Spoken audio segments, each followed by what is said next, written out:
ایک غریب لڑکا علی ایک چھوٹے سے گاؤں میں رہتا تھا۔ وہ بہت محنتی تھا مگر حالات ہمیشہ مشکل رہتے تھے۔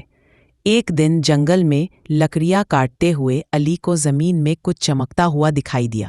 اس نے مٹی کھود کر دیکھا تو ایک پرانا سا چراغ نکلا۔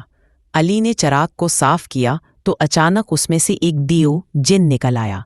جن بولا، اے علی، میں اس چراغ کا غلام ہوں، تم جو حکم دو گے وہ پورا ہوگا۔ علی خوش ہو گیا مگر اس نے جن سے صرف ضروری چیزیں مانگی، کپڑے، کھانے کا سامان اور اپنی ماں کے لیے ایک چھوٹا سا گھر۔ جن حیران تھا کہ علی دولت یا خزانہ کیوں نہیں مانگتا۔ علی نے کہا، اصل خوشی دوسروں کے ساتھ بانٹنے میں ہے، زیادہ لالچ کبھی سکون نہیں دیتا۔ جن نے یہ سن کر علی کو ہمیشہ خوشحال اور مطمئن زندگی کی دعا دی۔ سبق: لالچ نہیں کرنی چاہیے، شکر گزاری اور دوسروں کی مدد کرنا ہی اصل دولت ہے۔